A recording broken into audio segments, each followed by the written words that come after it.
Ustadz, saat USG, dokter menyatakan janin memiliki kelainan. Dokter pun menyatakan kemungkinan anak lahir cacat. Apakah boleh digugurkan Pak Ustadz? Kata dokter, anak ini cacat. Ini kisah nyata nih jamaah. Lama hidup banyak dirasa, jauh berjalan banyak ditengok, lama ceramah banyak jamaah yang curhat. Ustadz, ini anak ini sudah divonis oleh dokter cacat. Makanya kata dia harus digugurkan. Tapi saya membayangkan anak ini digugurkan, anakku buah hati belayan jiwa, biarlah cacat ku jaga dia. Terus gimana Bu? Akhirnya saya jaga anak ini Pak Ustadz, dan sekarang anak ini sudah hafal Quran. Hafal Quran. Dokter yang mengatakan cacat tuh sampai sekarang entah bisa entah tidak membaca Quran. Oleh sebab itu maka, tapi kalau kata dia resikonya mati, la tulqu bi aidikum ila tahlukah. Jangan kau jerumuskan dirimu dalam kebinasaan.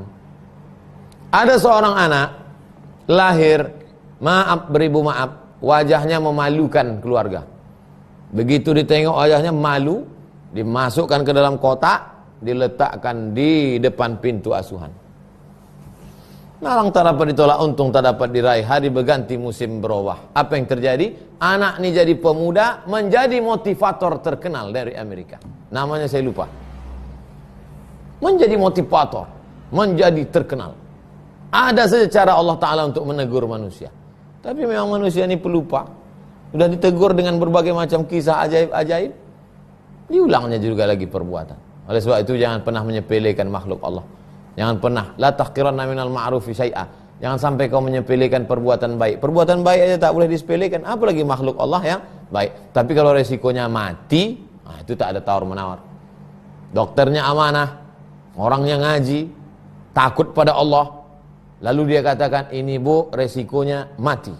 Itu enggak ada pilihan. La tulqu bi aidikum ila tahlukah. Tak boleh kau jerumuskan dirimu ke dalam kebinasaan. Tapi kalau hanya sekedar prediksi-prediksi, maka sesungguhnya ini adalah ajaran orang barat itu, dia tak bertuhan, ateis. Jadi bagi dia makhluk itu asal ini sampah aja nih gitu. Nanti mati. Sedangkan kita meyakini engkau tidak pernah memilih anak itu menjadi anakmu, dan anak itu tidak pernah memilih engkau menjadi ibunya. Ini hati-hati.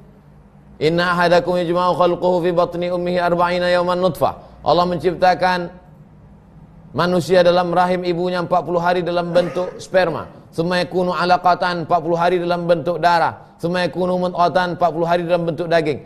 Tsumma yursalul malaku, kemudian dikirim malaikat. Datang malaikat membawa roh, ditiupkan ke dalam rahim. Anak ini tidak pernah minta masuk ke dalam rahimmu, dan engkau pun tidak pernah minta supaya itu menjadi anakmu. Makanya, lalu siapa yang menyesuaikan ini masuk ke rahim ini masuk ke rahim ini? Allah. Makanya kalau orang kuat tauhidnya, ini kekuatan tauhid. Kalau kuat tauhidnya, tidak akan ada anak durhaka pada emaknya. Aku malu punya emak macam ini.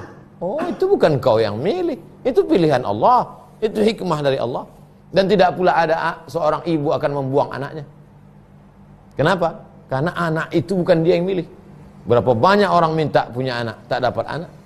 Tapi ada pula orang yang sudah diberikan anak, malah membuang anak.